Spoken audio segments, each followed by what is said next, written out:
இலக்கை நோக்கி டுவர்ட் த கோல் இந்த நிகழ்ச்சிக்கு உங்களை அன்புடன் வரவேற்கிறோம்.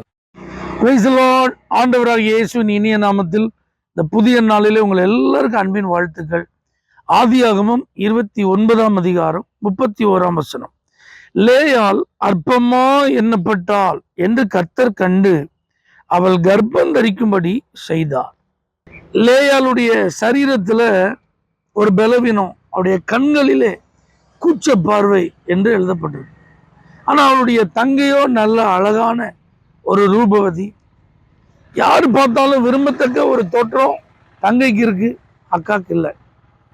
இப்ப பாருங்க, திருமணம் அப்படின்னு ஒரு வரும்போது அத்தை பையனை கல்யாணம் பண்ணக்கூடிய சூழ்நிலையில ராகேல் தான் பெண்ணாக நியமிக்கப்பட்டிருந்தா.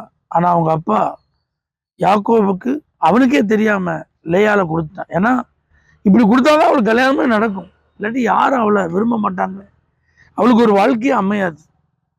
ஆனா இது யாக்கோபுக்கு அதிர்ச்சியா இருந்ததுனால மாமாட்ட ஃபைட் பண்றான், என்னை இப்படி ஏமாத்திட்டீங்களே, அதனால ஒன்றும் இல்லை இலைவிலையும் தாரன்ட்டான். 7 வருஷம் அதற்காக மறுபடியும் உழைக்கிறான். நீங்க கொஞ்சம் கற்பனை செஞ்சு பாருங்க, இந்த லேயாளுடைய வாழ்க்கைய, அவருடைய குடும்ப சூழ்நிலைய, கணவனார்கிட்ட பெற்றுக்கொள்ள வேண்டிய அன்பை பெற முடியாத நிலை. அவன் கவனம் ஃபுல்லா ராகேல் மேல இருக்கு, அவன் விருப்பம் ஃபுல்லா ராகேல் மேல இருக்கு, அவன் பாசம் ஃபுல்லா ராகேல் மேல இருக்கு, அவன் எண்ணம் ஃபுல்லா ராகேல் மேல இருக்கு. ஆனா அந்த லேயால ஒரு பொருட்டாவே நினைக்கலங்க. அதனாலதான் பைபிள் சொல்றது, அவள் அற்பமாய் எண்ணப்பட்டாள் என்று கர்த்தர் கண்டு. அப்படின்னு அர்த்தம், இவ்வளவு ஒரு பொண்ணா, இவ்வளவு ஒரு மனைவியா, இவ்வளவு ஒரு ஆளா, அந்த மாதிரி ஒரு நிலைமை. ஆனா கர்த்தர் அதை கண்டு அவள் கர்ப்பம் தரிக்கும்படி செய்தார். அவளுக்கு இருக்கிற பலவீனத்தை சரி செய்ய அவளால முடியாது, அந்த திராணி அவளுக்கு கிடையாது. அதனாலதான் கர்த்தர் குறுக்கிட்டான். இதே போல இன்னைக்கு இந்த வார்த்தையை கேட்கிற நீங்க யாராவது உங்க குடும்பத்துல அற்பமா எண்ணப்படுறீங்களா?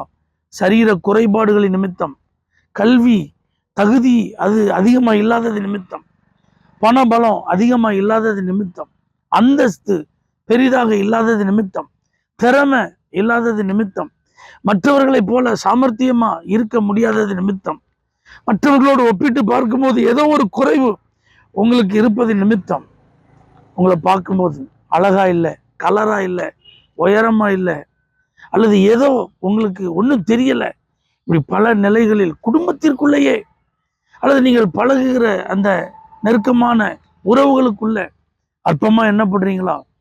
லேயால கர்த்தர் நினைச்சு ஆசீர்வதித்தது போல உங்களை நினைச்சு ஆசீர்வதிப்பார். உங்க சூழ்நிலையை அவர் மாற்றுவார். உங்க உணர்வுகளை புரிந்து, உங்க வலிகளை புரிந்து, உங்க வேதனையை புரிஞ்சு உங்களுக்கு கர்த்தர் உதவி செய்வார்கள். சோர்ந்து போகாதீங்க.